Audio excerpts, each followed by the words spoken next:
Olá pessoal, bem-vindos ao Papeando com Pamplona, sempre com a nossa indefectível caneca. Hoje vamos entrevistar aqui no Tribunal Superior do Trabalho um dos ministros que mais cultivam o tema da disciplina judiciária. Ele é membro daquela família ali e daqui a pouco ele chega. E agora, antes de tudo, vamos ver o VT. Roda o VT.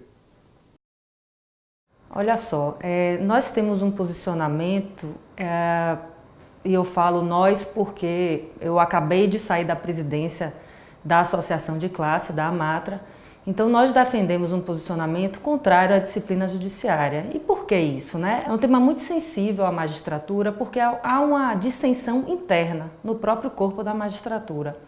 Uns defendem que o juiz se submeta à disciplina judiciária, outros são radicalmente contrários a isso. O que é disciplina judiciária efetivamente? Em poucas palavras, eu posso resumir disciplina judiciária como sendo a submissão, a necessária submissão dos julgamentos pelos juízes de graus inferiores às decisões consolidadas pela jurisprudência dos tribunais superiores. Então, o que é que nós temos hoje de concreto? Nós já temos no Brasil a questão das súmulas vinculantes.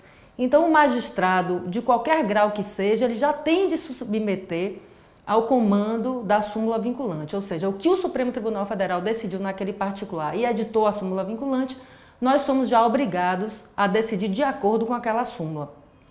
Mas em relação aos outros tribunais, bom, ainda não há no nosso país essa vinculação. Então, no nosso entendimento, no meu entendimento, a minha opinião é de que os magistrados de graus inferiores eles não estão obrigados a se vincular às decisões consolidadas pelos tribunais superiores. Até porque é uma realidade concreta, os tribunais eles não têm conseguido fazer a atualização necessária dessas súmulas da forma em que seria adequada essa atualização. Ou seja, o mundo muda, né? Os fatos da vida modificam diariamente, os valores de cada sociedade modificam.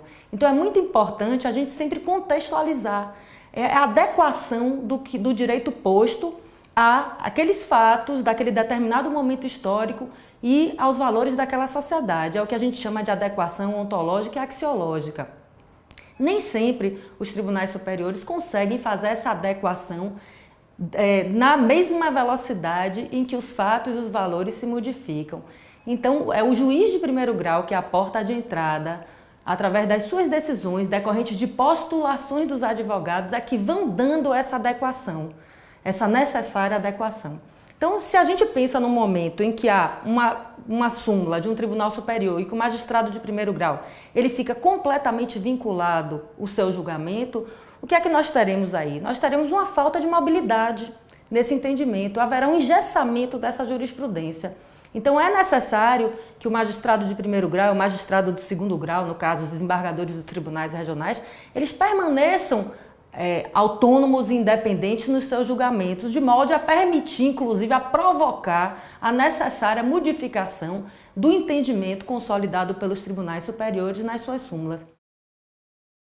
Bem, amigos, diretamente do Tribunal Superior do Trabalho, vamos discutir e aprender sobre disciplina judiciária com o ministro Ives Ganda da Silva Martins Filho, talvez o magistrado mais disciplinado e eficiente que eu conheço.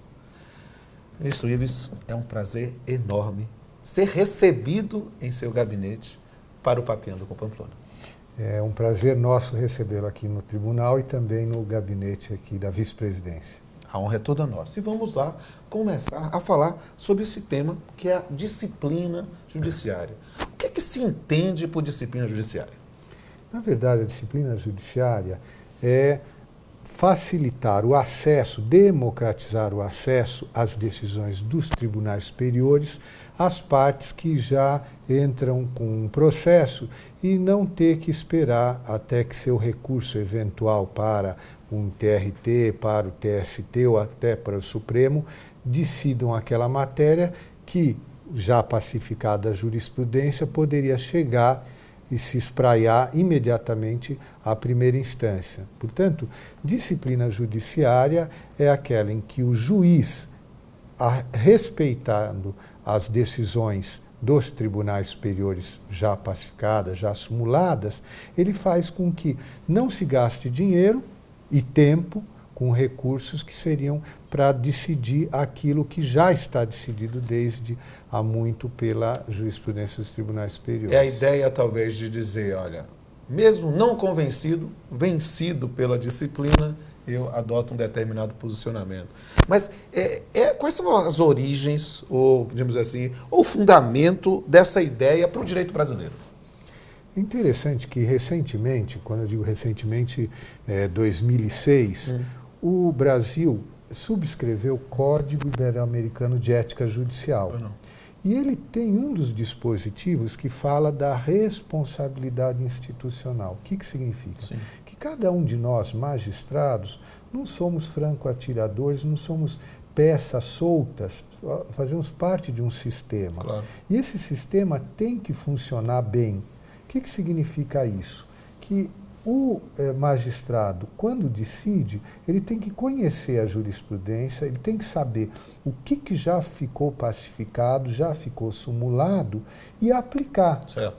Eu tenho que ser disciplinado Claro. também, apesar de não convencido Certo. de determinadas matérias. Se eu perco num processo, sou voto vencido e se firma uma súmula, Certo. a partir daí eu sou obrigado a seguir essa súmula. O que eu faço? Não concordo? Ressalvo meu entendimento e voto de acordo com a jurisprudência pacificada. Mas nessa ideia, tomando-se a ideia de disciplina judiciária como um princípio, né, como se propugnar por eventuais alterações da jurisprudência?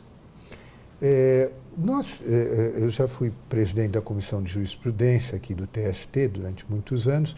Eu entendia que as súmulas tinham que ter não só o seu dispositivo, ou seja, qual é a solução para os casos ou para os temas, tem ou não tem direito. Eu entendia que a própria súmula devia trazer a ratio decidendi. E durante o período que eu fui presidente da Comissão de Jurisprudência, muitas das súmulas do TST têm essa ratio decidendi. Certo. Por que entendia que teria que haver essa exteriorização do motivo da decisão? Para convencer aquele magistrado que não está tão convencido de que a melhor solução seria aquela. Agora, quando se explicita a ratio decidendi na súmula, fica muito mais fácil se propor a sua revisão dizendo, olha, esse argumento que está fundamentando essa súmula pode ser rebatido por esse outro, que talvez não tenha sido sopesado. Agora, quando não se coloca a ratio decidendi, se coloca só uma solução, a solução ou decisão pode ser sim e não. Exato. É álgebra booleana. A outra não. Tem matizações e é mais fácil de se rever. Agora, os meus colegas da Comissão de Jurisprudência, quando chegaram à conclusão de que não era bom colocar ratio decidendi, o que eles defendiam é que nós colocamos em cada súmula, embaixo da súmula, os precedentes que a fundamentaram. E a ratio decidendi deve ser procurada nesses precedentes. Mas isso acaba sendo uma ideia remissiva. Então, é procurar dentro da súmula os precedentes e dentro dos precedentes a ratio decidendi. Ou seja, é um trabalho de sistematização, de compreensão do sistema mais demorado. Mais demorado, mais a fundo. E quais são os maiores beneficiários desse sistema? Basicamente, o maior beneficiário é o jurisdicionado e que entrou com um determinado processo quando a matéria já está pacificada, ele vai conseguir já ter essa decisão para ele imediatamente aplicada. Sim. Eu digo, por exemplo, na área não nossa trabalhista, mas da de previdência social, uma senhora de 70 e tantos anos que vai querer o aumento, a correção de um determinado benefício, ela não pode esperar 15, 20 anos para poder receber esse benefício corrigido, porque o determinado juiz ou determinado tribunal não respeita a decisão do Supremo ou do STJ. Então, o maior beneficiário, em primeiro lugar, é o jurisdicionado. Mas, em segundo lugar, são os próprios magistrados. E o próprio sistema como um todo. Principalmente os tribunais superiores, porque não recebem tantos processos, e os tribunais de segunda instância também, que não vão receber tantos recursos. E essa ideia de disciplina judiciária é um tema, e com liberdade, é um tema que é a cara do senhor. Né? Porque o senhor é reconhecido, como falei, como um dos ministros mais disciplinados e eficientes do Tribunal Superior do Trabalho. Mas o senhor não é conhecido somente como magistrado, e sim como pensador. Então, para encerrar essa primeira parte, eu pergunto, como o pensador Ives Ganda da Silva Martins Filho vê o magistrado Ives Ganda da Silva Martins Filho? Ele não vê o magistrado como tão disciplinado assim. Quando fui corregedor-geral da Justiça do Trabalho, uma das coisas que mais fiz foi cobrar realmente a disciplina judiciária, porque é algo que contribui para a rapidez, eficiência, a funcionalidade do sistema. Mas eu cobro dos outros o que eu cobro de mim mesmo, porque me custa viver a disciplina judiciária. Que a palavra ensina, mas o exemplo que arrasta, né? E o que eu muitas vezes acabo fazendo? Estabeleci pelo menos um critério para mim mesmo, desde que era presidente de turma, desde que compunha a turma, até mesmo depois que saí da bancada, que estando a matéria sumulada ou, como dizíamos aqui, ojotizada, no sentido de ter sido uma orientação jurisprudencial editada, imediatamente eu me curvo à jurisprudência majoritária.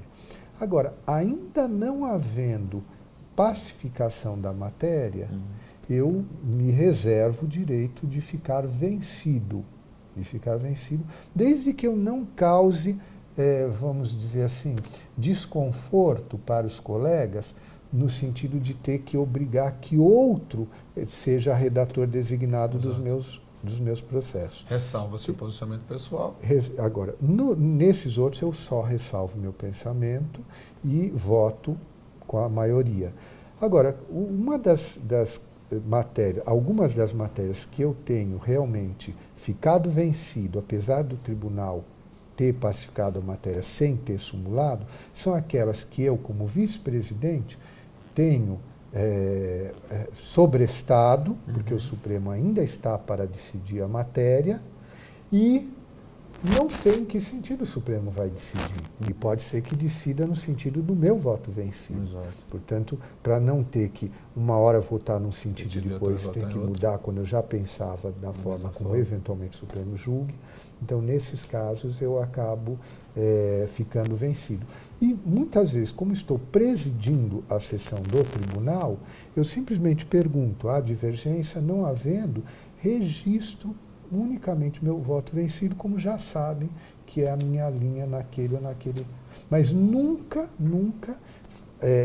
prejudicando a funcionalidade do sistema para, eventualmente, gerar um redator designado ou permitir que haja um recurso para a instância superior pela minha decisão. Sinceramente, mais disciplinado, impossível para mim. Mas eu digo, nessa primeira parte, né, temos que seguir a nossa disciplina e nosso interprocedimental de que temos esse privilégio de ouvi-lo e de debater face a face. Mas esse é um tema que enseja várias perguntas. E eu tenho uma plateia que está ansiosa para ouvi-lo aqui sobre esse tema. Um momentinho só. Ministro, meu nome é Maximiliano Carvalho e gostaria de saber qual é a relação entre a disciplina judiciária e o sistema de metas.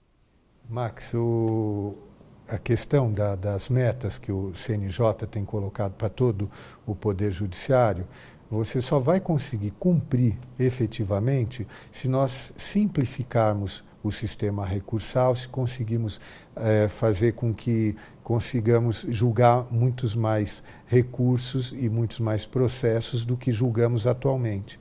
Se continuarmos indisciplinados, a indisciplina gera mais recursos. Gerando mais recursos, fica difícil cumprir as metas, você conseguir julgar o passado, se o futuro vai ficando cada vez mais complexo em termos de número de processos. Então, disciplina judiciária ajuda o cumprimento das metas que nós temos de número de processos serem julgados por ano. Ministro, meu nome é Matheus Ferreira e eu gostaria de saber como podemos compatibilizar a liberdade de pensamento com a disciplina judiciária. É muito fácil. O magistrado, ele é independente no momento de manifestar o seu entendimento sobre aquilo que é o caso concreto que ele deve julgar. Agora, ele vai ter que jogar com 3 elementos básicos, que são a lei, a jurisprudência e a doutrina. São os elementos que vão fundamentar a sua decisão. Ele vai interpretar a lei. Agora, a jurisprudência é o conjunto de interpretações que já foram dadas a essa mesma lei para os casos concretos. O que significa isso? Se o nosso sistema é um sistema de direito codificado, mas cada vez mais próximo do sistema de precedentes judiciários, principalmente depois que foi editada a Emenda Constitucional 45, introduzindo a súmula vinculante, o que acontece? O magistrado, ao aplicar a jurisprudência ao caso concreto, ele vai ter que fazer a adaptação. E nessa adaptação que ele for fazer, ele pode perfeitamente aplicar a jurisprudência e, se dela discordar, ele ressalva o seu entendimento. Ao ressalvar o seu entendimento, aplicando a jurisprudência pacificada, ele pode permitir, se eventualmente a parte prejudicada recorrer, poderá levar à instância superior essas razões de ressalva. E se elas forem bem fundadas, podem até fazer com que a instância superior reveja. Vamos dizer assim, nós temos que ter, como magistrados, a capacidade, a permeabilidade aos argumentos. Não podemos ser pessoas fechadas. Então, isso supõe, vou verificar por que houve essa ressalva. E me convenci de que a tese contrária é a melhor, posso levar ao meu tribunal, à minha turma, à minha corte, esse novo pensamento. Se for majoritário, se houver súmula, a própria comissão de jurisprudência poderá propor uma revisão da súmula. Então, assim, podemos conjugar independência com disciplina. Ministro Ives, meu nome é Wilton. Eu gostaria de saber se é possível decidir fora da diretriz de uma súmula sem ferir a disciplina judiciária. Como eu dizia anteriormente, uma súmula pode ter só a parte preceptiva, que é dizer se o empregado tem ou não tem esse direito, se é súmula do direito do trabalho, ou ela ter também a ratio decidendi dos precedentes, resumidos. Então, o empregado tem ou não tem esse direito, por isso, por aquilo. Se eventualmente esses motivos que justificaram essa orientação não se dão no caso concreto, ou há uma mudança de circunstâncias no setor produtivo, aquilo pode realmente gerar a possibilidade de se decidir em sentido contrário, sem ferir a súmula. Por quê? Porque aquelas razões já não se dão nessas circunstâncias, nesse setor ou nesse tempo. Ministro, eu sou a Márcia. Gostaria de saber qual é a diferença entre a súmula vinculante e a súmula simples em um sistema de disciplina judiciária. Na verdade, quando foi introduzido no Brasil a Emenda 45, em 2004, a súmula vinculante, ela tem um mecanismo de correção mais rápida da decisão que for contrária à súmula. E, ao mesmo tempo, ela prevê até algumas medidas em relação ao próprio magistrado que não a respeita. Agora, nós não podemos desprezar a disciplina judiciária em relação às súmulas que não são vinculantes. Por quê? Porque o CNJ, na resolução 126, que trata da promoção, ou é 106, uma das resoluções do CNJ, que trata da promoção dos magistrados, ela inclui um dispositivo que coloca o respeito à jurisprudência pacificada como elemento a ser avaliado para efeito de promoção de juiz de primeira instância. Significa que o juiz disciplinado, ele vai se sair melhor para ser promovido por merecimento do que um juiz indisciplinado. Então, é um valor que o sistema judiciário brasileiro hoje preza bastante. Vamos agora para a última pergunta. Por favor, pode perguntar. Ministro Ives, sou Fabiano Coelho. Gostaria de saber como o senhor avalia a possibilidade de modulação dos efeitos de uma alteração da jurisprudência. Essa pergunta é a sua cara, ministro.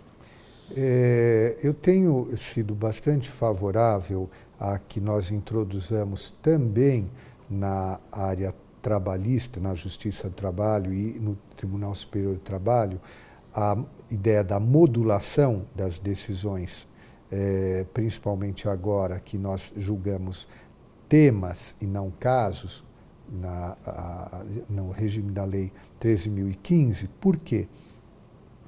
O Supremo, quando modula em controle concentrado de constitucionalidade, ele está aplicando aquilo que é uma decisão em abstrato, em tese, para um monte de casos que têm as suas circunstâncias de tempo e de espaço. E isso é importante que o juiz leve em conta daquilo que o próprio ministro Gilmar Mendes, do Supremo Tribunal Federal, chama de juízo de consequência. Eu não sou, como magistrado, alguém que está num gabinete fechado e desconhece a realidade. Eu tenho que saber que impacto a minha decisão tem no mundo jurídico, e não só no mundo jurídico, no mundo político, econômico e social. Então, a importância disso é exatamente você perceber, e eu digo isso especialmente em relação à Justiça do Trabalho. Quer dizer, nós temos que saber se a jurisprudência do Tribunal Superior do Trabalho está ou não contribuindo para harmonizar as relações trabalhistas, ou ela está acirrando o conflito social, o conflito trabalhista. Por quê? Se, por exemplo, começa a haver uma linha de ultraprotecionismo, vai haver reação do lado contrário de não negociar. Então, começa a haver a dificuldade. O contrário, se houver um descaso, uma precarização das relações trabalhistas, o que nós vamos ter? Nós vamos ter também uma reação dos sindicatos muito forte. Por isso, o magistrado, primeiro, tem que estar sensível ao impacto econômico e social das suas decisões. Uma decisão que seja de ultraprotecionismo e que impacte fundamentalmente na economia, pode desestruturar as relações laborais num determinado setor. Então, a modulação, a ideia de modulação é exatamente essa, de verificar. É justo isso que nós estamos propondo agora? Agora, vamos surpreender a comunidade jurídica, os agentes econômicos, sim ou não? Então, nós vamos modular para conseguir fazer com que o impacto seja assimilável. E, de certa forma, a gente pode dizer que o TST, ele é realmente de vanguarda e pioneiro nisso. Lembro-me especificamente sobre a questão das demissões coletivas, né, das despedidas coletivas, das despedidas em massa. De certa forma, o TST já inovou naquele momento, falando de uma determinada modulação. Olha, essa ainda pode, mas as próximas vamos passar a missão. Para quê? Para que a sociedade possa se adequar a isso. E, infelizmente, ministro, eu tenho que encerrar, o nosso tempo é curto. Mas eu gostei muito de estar aqui. Eu nunca fui tão disciplinado numa entrevista, num Papeando, né? Mas Na verdade, seria uma contradição em termos se num programa sobre disciplina judiciária eu não fosse disciplinado. Mas mais do que isso, o que é importante, em especial, para este programa é perceber que ser disciplinado não é ser insensível. Ser disciplinado é estar preocupado com as consequências de toda decisão, com as consequências e com a responsabilidade do papel que exercemos como magistrados, como operadores do direito. E por isso, eu só posso agradecer, mais uma vez, a oportunidade de ouvi-lo, aprender e compartilhar com todos aqueles que estão nos ouvindo nesse momento. E eu, que se for possível, eu gostaria de fazer um brinde com Vossa Excelência. Aqui é o momento de dizer muito obrigado. Eu também agradeço ao Dr. Rodolfo Pamplona e todos os que participaram aqui dessa entrevista. Muito obrigado. E mais do que disso, mais do que tudo isso, eu quero dizer que a ideia de disciplina é saber onde colocamos o foco da nossa razão e do nosso coração. Retomando o foco e o fogo. Há momentos em que o norte desaparece e tudo o que se quer fazer simplesmente esvaece. Não mais que de repente some-se a perspectiva, como se no presente não valesse viver a vida. É preciso dar um não e tomar a decisão de reencontrar a empolgação que proporciona toda emoção. É fácil seguir o mapa, basta dar a cara ao tapa e ter a coragem de enfrentar todas as etapas do caminhar. Quando não vem a inspiração, investe-se na transpiração. É preciso o desafio encarar com vontade de acertar. Nunca diga que é impossível, nem que não conseguirá, pois todo obstáculo é transponível quando você se dedicar, e tudo dará certo no final, para usar o velho chavão, pois é você que constrói afinal o texto, o amor ou a canção. Então pare de se lamentar e põe as mãos à obra, pois teremos muito a comemorar quando chegar a nossa hora. No final mesmo das contas, é apenas buscar em si novo fôlego e conseguir ter as tarefas prontas, retomando o foco e o fogo. Até a próxima.